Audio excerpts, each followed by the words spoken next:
Hola, ¿qué tal? Este trabajo es de la materia de epidemiología. Mi nombre es Rosa Margarita Chavira Martínez. Soy alumna del segundo ciclo de la nivelación de la licenciatura en enfermería no escolarizada, modalidad a distancia. La unidad es la número 4 y es la actividad integradora. En esta presentación voy a mostrar toda la información que vimos a lo largo del curso de epidemiología y está dividido de acuerdo a las 4 unidades.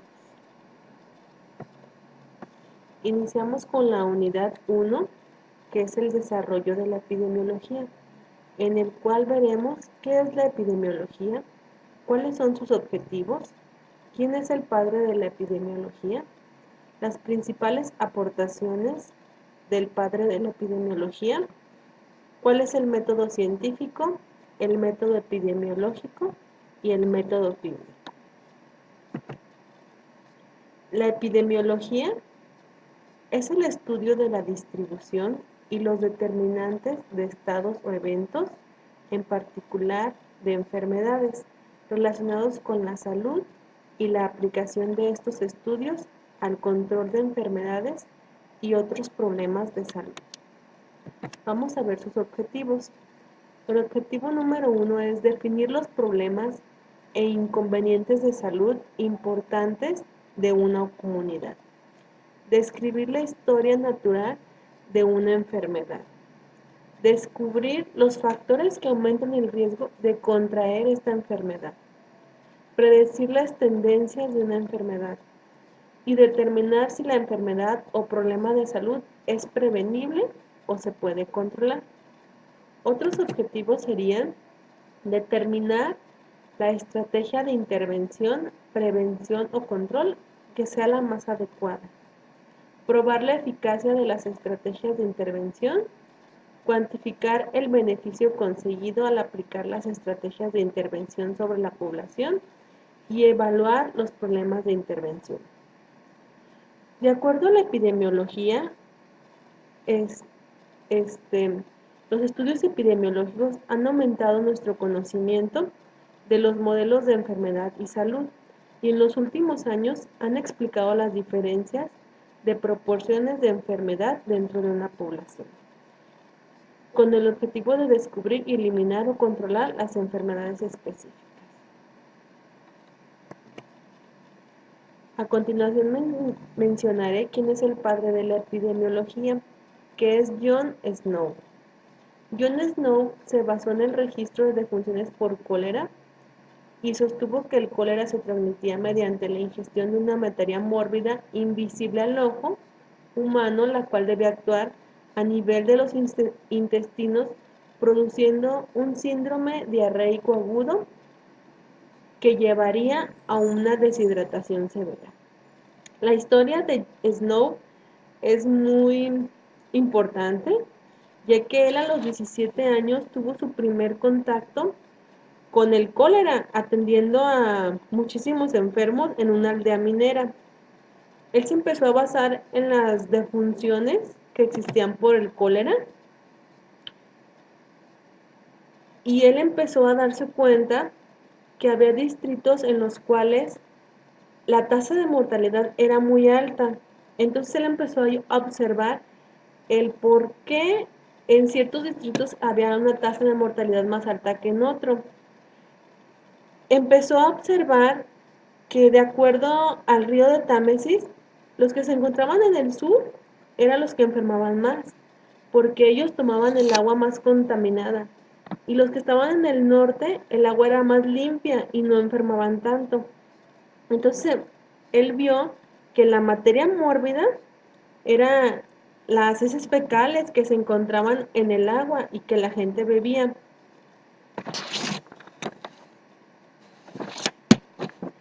Entonces, él postuló su, su idea y con la cual esta imagen que vemos aquí es una réplica de la bomba de agua con la cual la gente bebía el agua contaminada y gracias a él la cerraron y se cerró el circuito de contagio. Entonces, esta réplica todavía existe en Londres, en honor a Snow. Las principales aportaciones que él hizo hacia la epidemiología fueron dos.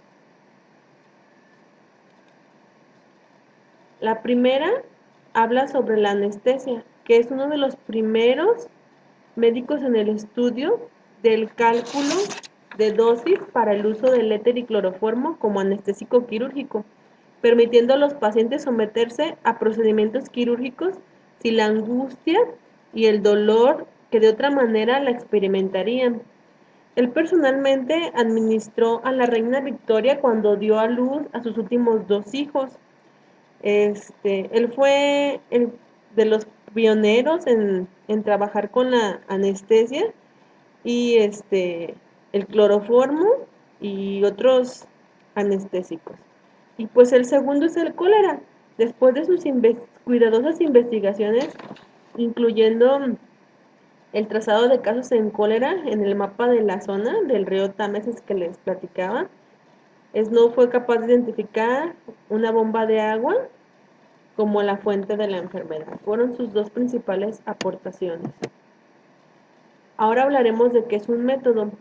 Un método es un conjunto de procedimientos establecidos a partir de un enfoque para determinar el programa de enseñanza, objetivos, contenidos, técnicas de trabajo, tipos de actividades y funciones. Existen varios métodos, el científico, el clínico y el epidemiológico. El método científico está destinado a explicar los fenómenos en conjunto con la ciencia, respondiendo de manera científica, organizada y objetiva.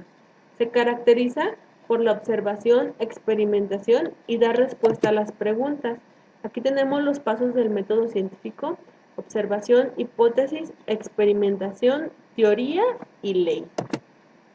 El método epidemiológico está a cargo de las consecuencias, riesgos, enfermedades y daños que ocasionan en las personas, ya sea individual o colectivamente, transformándolo en algo muy complejo. Y el método clínico indica un camino a seguir en la búsqueda del diagnóstico médico. Algunos de sus componentes son la relación médico-paciente, el examen físico y la historia clínica, que constituye su herramienta más importante con la recolección de datos. En la unidad 2 analizaremos lo que es la descripción epidemiológica, las mediciones y variables, causa y causalidad. Cuando se investiga la salud de la población, también se proponen una o varias explicaciones hipotéticas que posteriormente son sometidas a constatación empírica. Vamos a ver las variables epidemiológicas. En primer lugar, la medición, que consiste en asignar un número o una calificación a alguna propiedad específica de un individuo, una población o un evento usando ciertas reglas. De la medición se desglosa la razón, la proporción y las tasas. La razón expresa la relación que existe entre una población y otra, y de esta forma podemos comparar las frecuencias. Como aquí, una pirámide de edades entre 1970 y 2010. La proporción expresa la frecuencia que ocurre un evento en relación a su población, y esta se expresa con el signo de porcentaje. Aquí este dibujo nos expresa la prevalencia de diabetes en adultos, según su diagnóstico previo. Y las tasas expresan una dinámica de un suceso en una población a lo largo del tiempo. Aquí tenemos la tasa de morbilidad, que es la cantidad de personas que enferman en un lugar y tiempo determinado, y la tasa de mortalidad, que es el volumen de muertes ocurridas por todas las causas de enfermedades en todos los grupos de edad y sexo. Aquí tenemos una imagen de tasa de mortalidad de diabetes y una tasa de morbilidad en niños menores de 60 meses. Otra tasa que existe es la de prevalencia. Indica el número de individuos que padecen una enfermedad determinada en un momento específico respecto al total de la población. Ahora las variables. Las variables representan algo que está sujeto a un cambio. Tenemos la variable del tiempo, que expresa la frecuencia con la que ocurre un evento de acuerdo al tiempo. Sería horas, días, meses o estaciones, ciclos o años. La variable del lugar, que ubica la localización geográfica de los problemas de salud. Y esta sirve para conocer su extensión y velocidad. Puede ser un domicilio, la calle, la localidad, provincia, estado, país, jurisdicción, etc. La variable de personas. Esta variable de la ocurrencia de la enfermedad es de acuerdo con las características de las personas. Pueden deberse a las diferencias en el nivel de exposición de las personas a ciertos factores de riesgo. Causa y causalidad. La causa señala aquello que se considera como el fundamento o el origen de algo, y la causalidad es la asociación causal entre un factor de riesgo y su efecto. A continuación, en la unidad 3, vimos lo que es enfermedad y diagnóstico, su definición, su concepto de casos, qué es la CIE y los signos y síntomas. Según la OMS, enfermedad es la alteración o desviación del estado fisiológico en una o varias partes del cuerpo por causas en general conocidas manifestadas por signos o síntomas y cuya evaluación es más o menos previsible. Un diagnóstico es el procedimiento por el cual se identificará una enfermedad. El caso es un concepto que alude a un hecho, un suceso o un asunto. La idea de caso suele hacerse referencia a un acontecimiento que alcanzó una gran repercusión en la sociedad. La CIE es la Clasificación Internacional de Enfermedades, que es un sistema en la cual se asignan enfermedades, lesiones y motivos en la consulta de acuerdo con criterios previamente establecidos. Su propósito es permitir el registro sistemático, análisis, interpretación y comparación de los datos de morbi y mortalidad, recolectado en diferentes áreas o países. También vimos algo muy importante, que es qué es un signo y qué es un síntoma. Un síntoma es la referencia subjetiva que se da por un enfermo por la percepción, un cambio que reconoce como anómalo causado por una enfermedad.